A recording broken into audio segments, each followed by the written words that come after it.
This week on You Should Be Watching, we're going to be talking about the newest Netflix shows you can watch right now. We're going to be talking about movie release delays and also the best TV series to binge watch during isolation. That's all this week on You Should Be Watching.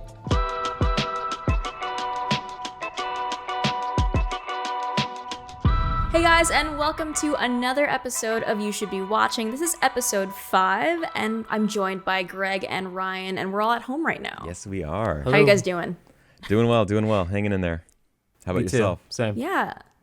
So we're still keeping this podcast going, as you can see. We're going to be doing it from home for as long as we need to, but we've still got plenty of recommendations for you, and I feel like now's like an even more important time to be doing this show and recommending some things for people to watch while everyone's stuck inside and social distancing.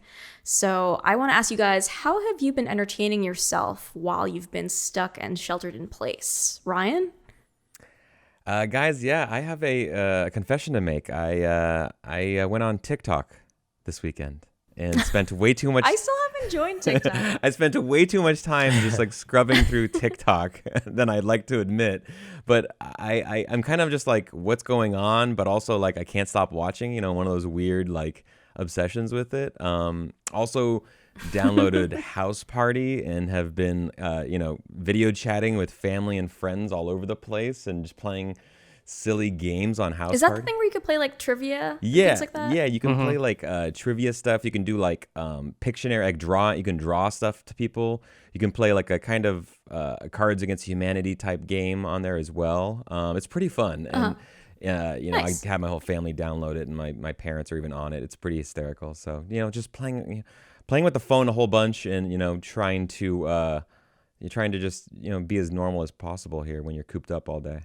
Greg, how about you? How have you been entertaining yourself while you're stuck inside? Same. A lot of Zoom recordings with friends through Hangouts, and same. Me and my wife, a lot of Netflix and walking. That's it.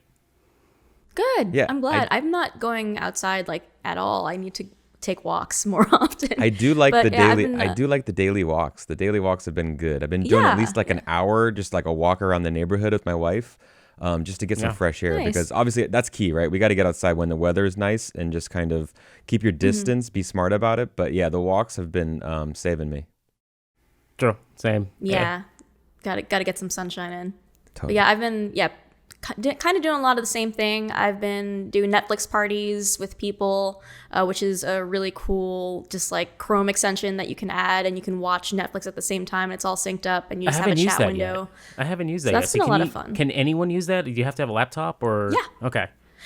Yeah, you have to. I mean, yeah, it's a Chrome extension, so you have to use it on a computer. Yeah. But yeah, it's a chat window that's on the right side. It's kind of like a Twitch chat while you're watching the same thing.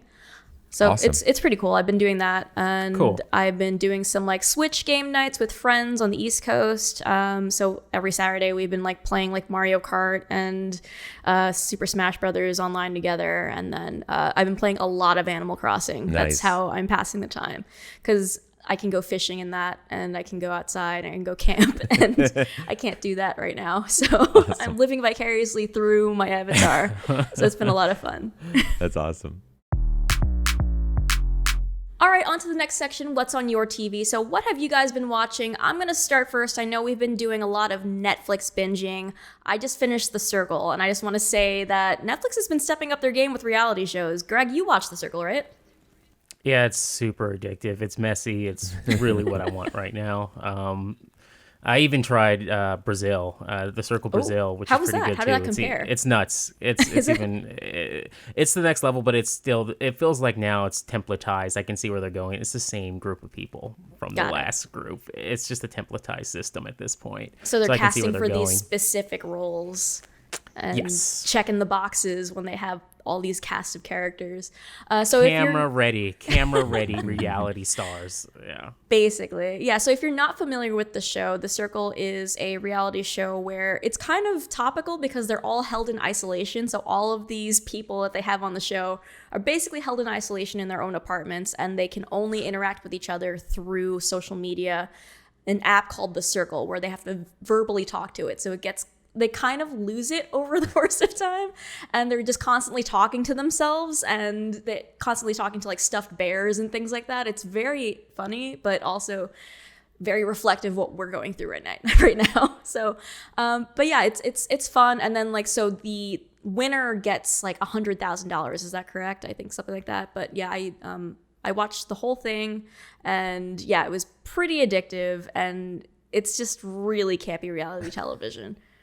They also get to be whoever they want. You can catfish on that show, which I'm not too big of a fan of because I do love the show Catfish. So what they're doing, I can already see Neve and everyone probably not liking this show so much because the goal is to catfish sometimes to win money. So I see where there's issues with this show. So we'll see where they go in the future. But yeah, I'm digging it. And I think there's another one I think we're about to bring up now, which is more of a documentary that's on Netflix right now. I think everyone's talking about. Yeah. Are you talking about Tiger King? Is that what you're talking about? Yeah. Yes. Dude, Yes, you guys explain. I haven't seen The Circle yet. You guys said how crazy that sounds, but you guys, the craziest thing on TV now is Tiger King. It literally. No, you're right. I mean, you guys have watched a few episodes, right? I've seen 4 episodes, and it is nuts. It just keeps getting crazier and crazier. Yeah, just when you think, like, okay, this is batshit crazy, but then it gets even nuts, like another level upon level. And then once you finish it, go and read the other stories. There is like a ton of other information that keeps on coming out about all the connections, weird connections of people that are in this whole circle, this Florida, Oklahoma circle of these big cat trainers and zookeepers. It's nuts. I watched one episode last night, and I just thought we stopped at 1 because that's way too much Florida for me. That's way too much Florida for one 45-minute video. So I needed some time to get away from that. I totally get that, but yeah, the story just gets more and more insane. It's just I'm sure it does. Polygamy, there's cults, there's like people who think that they're going to be accessing cats and will do anything for it, and they basically get $100 a week. It's nuts. It's like, and there's not a single normal person on the show. No. Like, everyone is terrible. Like, they're all like fending for themselves and saying that the other people are crazy and like insisting that they're not crazy, but literally all of them are crazy. Yeah, they're all crazy. And what's nuts is that it doesn't even seem like it would be real. Right? It seems like you couldn't even write this story. People would be like, that is such a far-fetched story. I could not believe that would be even possible. But it's actually real, and we don't even know all the truth that actually probably happened, but it's nuts. And now they're gonna make like a TV show off of it, or a series. People are getting casted to be like part of the different characters of the show. So, and I think it started off as a podcast too. So it's, there was a podcast. Yeah. Yeah. The story's been out there for quite some time, but it was hard. I literally watched like 2 episodes at normal pace, and then I stayed up the entire night and watched the rest of it. I was like, what am I doing on Saturday night? I might as well just do this. Yeah, that's what I was doing this past weekend too. We kind of zoomed through like 4 episodes, like 2 per day. But yeah, it's a lot to take in, and it's a lot to process because there's just so much happening. And I'm still in disbelief, and I don't know what could possibly blow my mind more. But I know I have 3 more episodes. But do you recommend that I stick through it, Ryan? You definitely should finish it. Yeah, definitely finish it. I mean, you went this far. I mean, you put yourself through all that. Like, don't just stop it now. That's a good point. Greg, what are you watching? Well, not that.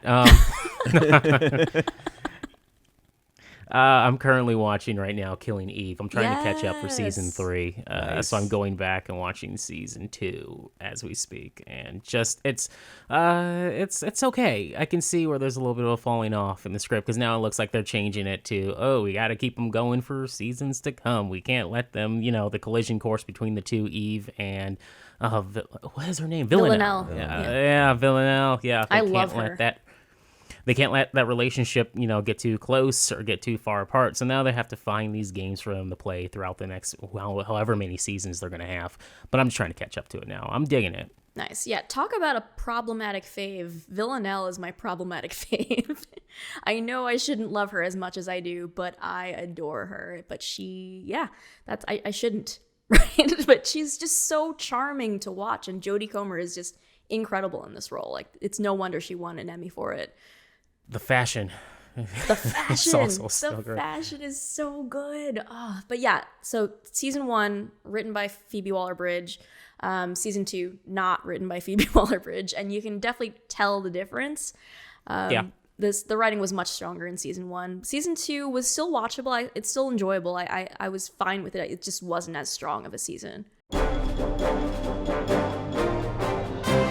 Now on to our next section, This Just In. This is where we sprinkle in some of the latest news stories in the last week. So there have been a lot of movie delays. No surprise. Yeah, like we don't know how long we're going to be sheltered in place and how long this is going to be going. So obviously a lot of movies are going to be pushed or just set to release digitally, right? So for the big ones, we have some dates. We've got F9, the Fast Saga, moved to April 2021, which seemed crazy at the time when they did it, but now it's like, oh, okay. Probably needs to be. Mulan, A Quiet Place 2 were super close to being released. They were like a week away, and then they pushed those to TBD dates. No Time to Die is now in November, which seems like a logical choice. Black Widow still doesn't have a date. Wonder Woman 1984 is in August. We'll see if that happens. I don't know if New Mutants is ever going to happen. This poor cursed movie. This poor movie has been changed so many times. Are we ever going to see it, guys? Are we ever going to see it? Oh my gosh. Just put it on Hulu. A Hulu original. And don't tell anyone. Just post it one night. Yeah, out of nowhere in the blue. Surprise. I think that's their best bet. I think they should just do that. I think that's the most eyes they're going to get on it. Right? Probably not. I don't know how much marketing they just spent in the last couple of weeks before this all went down. I think they're going to try to put it back in theaters. But I think all of these are. You bring that up jokingly, but like you have everyone's attention right now at home, right? I mean, if you want someone Everyone to wants something, to watch something. Yeah, I think back to a couple of years ago, that Super Bowl after Netflix dropped that Cloverfield Paradox? Yeah, that Cloverfield Paradox, where like it wasn't good, right? But like it literally had everyone's attention. And if you want people to watch stuff, like when they're by their TVs, like we're all stuck inside, a lot of us, and we're looking for stuff to watch. So I mean, I think that's a factor we got to play into when we talk about like how well Tiger King is doing, or some of these reality shows, right? Like people are looking for stuff to binge watch and just watch. So if some of these movies have been done and are ready to go, just pull the trigger, just drop it on a streaming service for us. So far, like NBC Universal has said they're going to be doing that. I hope that other studios follow suit. So they're releasing new movies on demand, or movies that just came out recently. So The Invisible Man, The Hunt, Emma, and then Trolls World Tour is going to be coming out on demand. And so it's going to be, so the price point is $20 for a 48-hour rental. What do you guys think of that? I think that's reasonable. I mean, considering what a movie ticket would cost, and popcorn and all that extra candy and all the goodies you want to get. So, if it's a movie that is in the theaters, it was in the theaters now, or was about to be in the theaters, like I would drop $20 to go watch The Invisible Man. I haven't seen it yet. I think out of that list, I want to check that one out because I've heard semi good things about it. So. I think it's worth it. I mean, like when a movie comes out on digital release, it's like what, $15 to $20 around there. And then rentals are like $5. So I think $20 is worth it for something that's like kind of current in the theaters. Yeah, I think it's a case-by-case basis, right? Like totally. I think a lot of people would totally drop $20 right now for a 48-hour rental of A Quiet Place 2, but they might not do it for The Hunt, right? Right. So it's like case basis. Hold on. We also have to think of case by case, but they're also thinking of the larger implications because yes, we're in an economy situation which could be a recession. So people might not have the money to spend $20 or $40. So that's what they're thinking of that too in the next few months. So you got to keep that in mind. Let me ask you guys this. What's the most you guys would spend on a movie that you really wanted to see? Say Wonder Woman was going to drop on demand, right? And I really wanted to see that. I think I would drop at the most 30 because it was like I was going to go with my boyfriend anyway, and I'd probably pay that much. So that's the way I would justify it in my head. Right. But I probably wouldn't pay any more than that. Yeah, you were thinking, I guess, I would say that like 20, 30, because you're also thinking of the cost of what if you're getting a car out there to drive down there and all that too. So 25, that wouldn't be a problem if they did that. They're not going to. They're not going to put Wonder Woman out on digital release at all. They're gonna want a big presence. A lot of this also has to do with celebrities, and I'm sorry, narcissism's a big game here. So that won't stop some people from getting the red carpet. So I have to keep that in mind too. We have to go to the theaters, Greg. We have to go to the theaters. Yep, you got to go to the theaters. Listen, it would be interesting though. Do you guys think that like this might change like how we watch movies in the future though? Like, do you think that this could be the catalyst for how we like movies might just, because they were trying to get this done. I forgot the service that was going to try to get like movies that are in the theaters to your cable box or to your streaming service of choice. At home. Do you think that like we'll see more of these? This is like almost like a test run, an unfortunate test run that we have to be stuck at home doing this, but it's a way to get the movies to the consumers. Yeah, I think NBC Universal is smart to like kick it off, and I think other studios are going to watch how they do and then see if they follow suit, if it's a success for them. So if Trolls World Tour gets a bunch of parents streaming that movie because, it's something new and their kids have been looking forward to and they love Trolls, then they might follow suit with their own family movies, right? But I think it's totally a case-by-case basis. But I hope more studios do follow suit with this because we don't know how long this is going to go on. If this goes on for a long time, they should just do it, I think. We're just setting back the schedules like for a long time. It's like this year almost doesn't count in terms of like movies that have actually been released in theaters and the next round of like awards, right? Yeah. So when award season comes along, all of that's a wash. Nothing came out this year. Yeah, all of that's going to be a wash. It's going to be put a pin in it and we'll come back to it the next year. I don't see much of that. I don't know what they're going to do for the Academy Awards or anything like that, which is not important at the moment. So they'll probably cancel it. They'll cancel it, I think. As a consumer, I love the idea of having the option to either pay a certain fee for the at-home experience, but also there's nothing like going to the theater on a big movie release and actually seeing it in the theater with good sound, good video quality, and not. I mean, it's very comfortable in your own place. But I think that down the road, this would be a cool option to see. More movie studios doing this, so that like if you want to go see the big blockbusters in the theater or something that it's playing, I think they're going to make tiers. Yeah. They're going to make tiers. They're going to make, these are top priority that will always be in theaters. These are big blue check marks. And then they're going to have films like The Invisible Man. I don't know, maybe an exclusive exclusive Jordan Peele project only on Netflix. Stuff like that will be more current as we see going in the future for just having it quick and possible. Like you get your Lemonade drop, Beyonce's Lemonade, basically in movie form. We're waiting for that to happen. That doesn't suck though, because again, we got it for what was it, Cloverfield, but we're waiting for like a big movie production to do something like this. It will happen sooner rather than later, but I think they're going to have them tiered. Like, this will be for Hulu, Netflix, Amazon.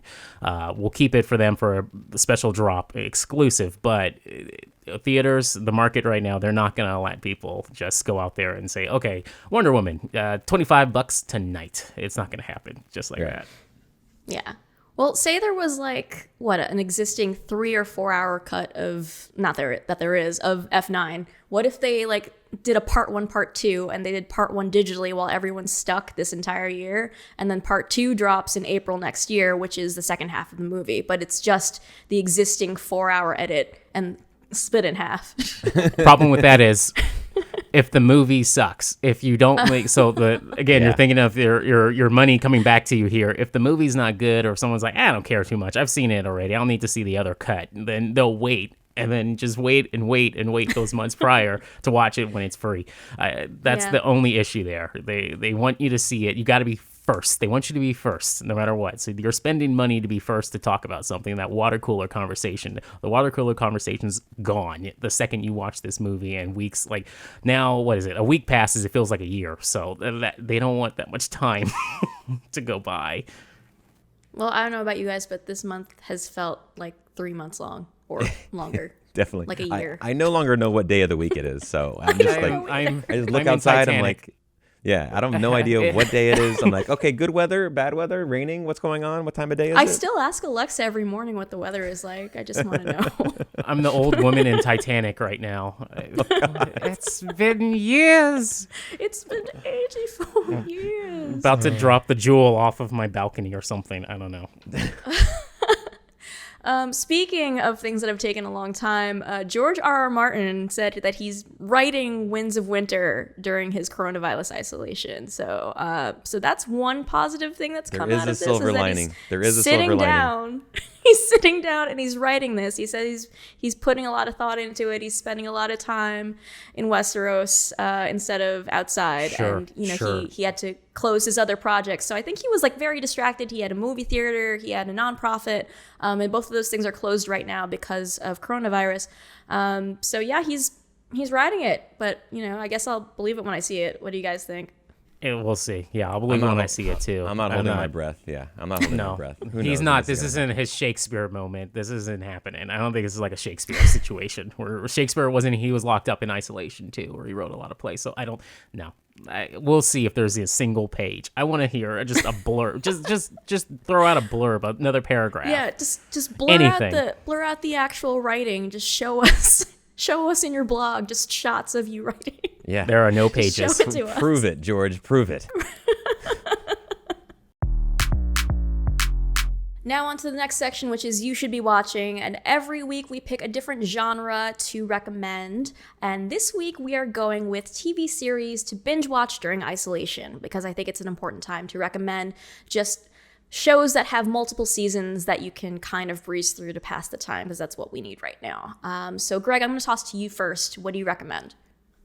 Again, I'm going to say this pretty much every week going out, because I know now you have the time to do it.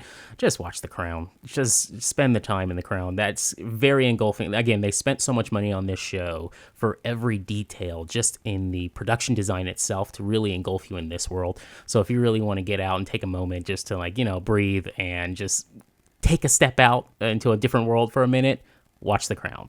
I promise you, you're going to love it. I think I Please. finally will. It's now, granted, it's going to take a second. The first, maybe, I want to say 2 to 3 episodes, it's dry. It takes a second, but please, I promise you, just get into it. Once you get past that, you're going to love it. The character development is so good for people you think you know.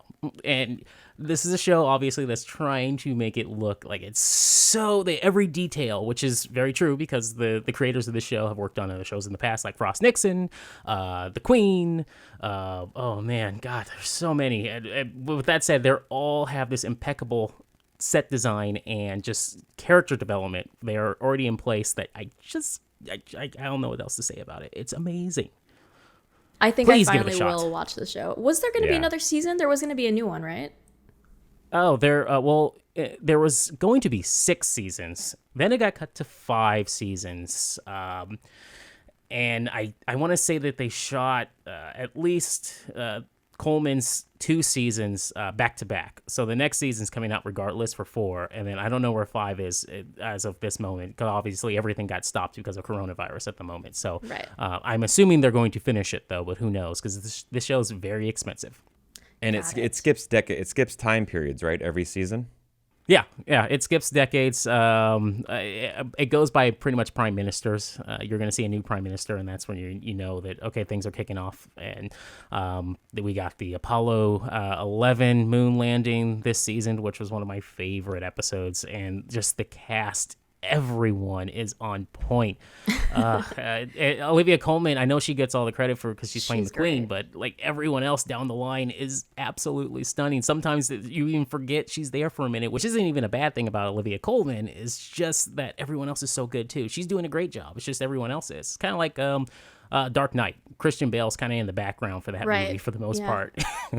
That's true. Cool. Yeah, I will definitely check that out. Ryan, what do you recommend that people binge watch during isolation?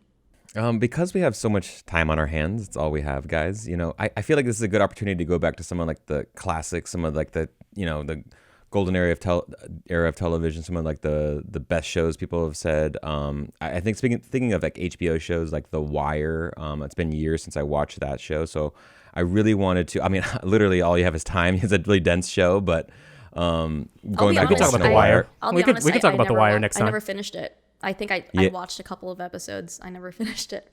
Maybe now's Start watching the time. Yeah, it's incredible, and I think now's the time to do that, to go back and watch it. It's been years since I watched The Sopranos. I wanted to do a rewatch of that. I'm watching that as well. Watch that. Nice. Watch Sopranos, Mad Men, The Wire. Mad Men's still a good one. Yeah, definitely. Sopranos is still good, right? Oh yeah, yes, yeah, it yeah. is. Sopranos is still really good, really good. And you guys know I'm going to say this. My favorite, Timothy Olyphant. Justified. I think I'm going to say this every week. Every week I'm going to say this. So, those other shows I just mentioned are a little bit more dense, a little bit hard. It's a lot to get into, but Justified's a little bit lighter. It's just action, it's drama, it's fun, and Oliphant is obviously one of the best guys out there. Awesome actor. I love that show. Super entertaining and just crazy. But I have one that has been suggested that I watch that I haven't started watching yet, but I feel like it's a really good binge watch, and that's Hannibal. Yeah, Chastity, I know you've seen it. Meg, our colleague, has also talked about how great it is, and I think now is the time that I'm going to definitely get into Hannibal.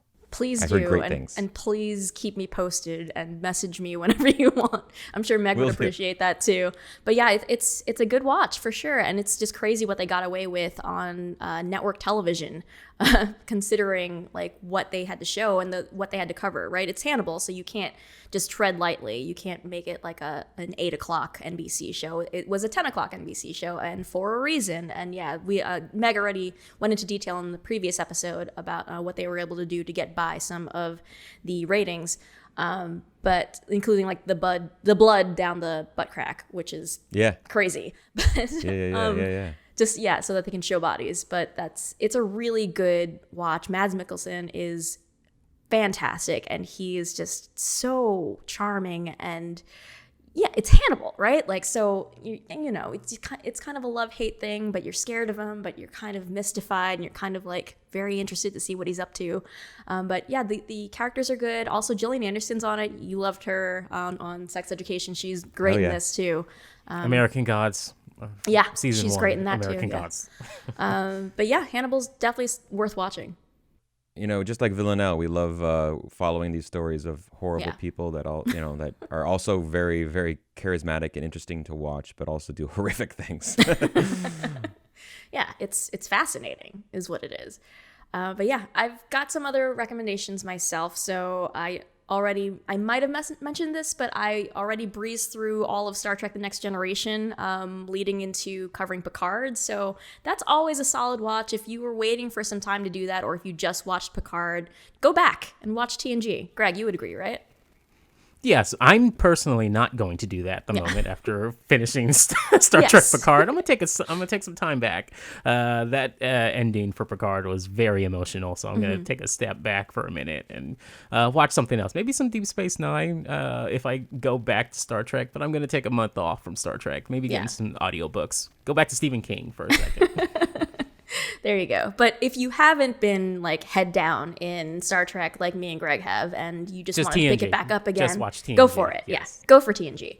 Also, I would recommend some comedies. I think now is a good time to laugh and dig into some lighthearted sitcoms. Some ones that had multiple seasons that I really recommend. My favorite sitcom of the 2010s was probably Parks and Rec, and that's still available on Netflix, and you should watch that. Because it's great, and the whole cast of characters just really gels together. And this is kind of a hot take, but I like it. I like more episodes of Parks and Rec than I do of The Office. I like more seasons of Parks and Rec than I do of The Office. But I don't know. I think they're very similar, and it's not a contest. But I really tend to go back towards Parks and Rec. But The Office is also a solid bet. Chastity, I have not finished Parks and Rec, and I just haven't even decided to go back to it. It's just, I don't know. It's just me. It's NBC comedies. I even talked to my wife about this. NBC comedies. We tried to do Superstore. Except for The Good Place, right? The Good Place is solid all the way. Good Place is different. No, Good Place is different. That's a different category. But I'm talking just NBC comedies, late night. It's just, I don't know what it is. After The Office, nothing else really works for me. I love Parks and Rec, but I got to get into it a little bit more because right now, obviously, I'm still at that point where I think this is just an office, another form of the office. I don't care. I do not care. But speaking of NBC comedies, and I was also going to list Community before it left NBC and went to other places. But Community, yeah, I was like, no. Did you guys like Community? I loved that show. I thought it was great. And I didn't watch it. You didn't watch it. That's okay. That's okay. I'll go back. Now's the time. But it has a really good group of characters, and I mean, like Chevy Chase is. I mean, they had issues with him behind the scenes as well, but the core cast. That's his whole career. That's his exactly. That's career. his whole career. But Joel McHale and Alison Brie, and they've got like Jim Rash and Ken Jeong and Childish Gambino himself, Donald Glover. And Danny Pudi, they're all fantastic together. And they had some really good themed episodes. If you're into pop culture, there's a lot of references in there. And the Halloween episodes are very fun every year, too. So if you haven't seen it. Yeah, these shows are praised for a reason, so I will go back and watch them. I'm going to just take your guys' advice on this. Parks and Rec and Community. I know Community has a diehard fan base, so I'll get into that, too. I think Chastity's right. We do need some comedy now, so Chastity, that's the right call. Thank you. I'm always picking these dark shows to watch, and I'm like, what? Wait a second, we're stuck. We're stuck inside. We're stuck inside. Like I'm trying to escape the reality with comedy. You know. We got nothing but time. No, all recommendations are valid. We've got nothing but time, so we're recommending a wide array of different things that people can watch, and I'm just kind of leaning into comedy now with Parks and Rec and Community. And I want to highlight one last one. This is kind of underrated, and it was canceled before it really found its place. It's Happy Endings. It was an ABC comedy, and people likened it to Friends, and it kind of was in the first season, and then it eventually gelled and became its own thing, and was just really funny. And it's fantastic, like another show with a collective cast that gelled together after a season. And I really like it. Eliza Coop's on it, and Elisha Cuthbert, and Damon Wayans Jr., and it's Adam Pally. It's very funny, but it's the premise is there's this couple, and they have their group of friends, and the couple breaks up, but so they're trying to all still be friends together despite the breakup. And then they do remain friends, but it's a little difficult. But it's very funny, and it gets even better if you're not hooked in with the first few episodes. Just season 2 and season 3 were critically acclaimed, and then it just got canceled for no reason. A lot of sad cancellations in the past of shows that never got a chance. Another one I'm still mad about is Pushing Daisies, which you should watch, but it only has 2 seasons, so. That it'll just be sad if you watch it because you'll be mad that there were only 2 seasons. All right, so that is it for this episode of You Should Be Watching, but tell us what recommendations you guys are looking for. If you're looking for specific genres or specific streaming services, let us know. Just reach out to us at ysbw@gamespot.com. That's ysbw@gamespot.com.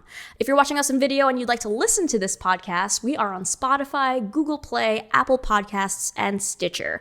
So please look for us there and follow and listen to your heart's content. And also follow us on Twitter. You can reach out to us individually. I'm at Chastity_V. Ryan. I'm at Ryan Eric P. And Greg. And I'm at Greg Spot Thomas. Cool. All right. Thank you guys so much for tuning in this time around, and we'll see you next week. Bye. Bye-bye. Stay safe, guys.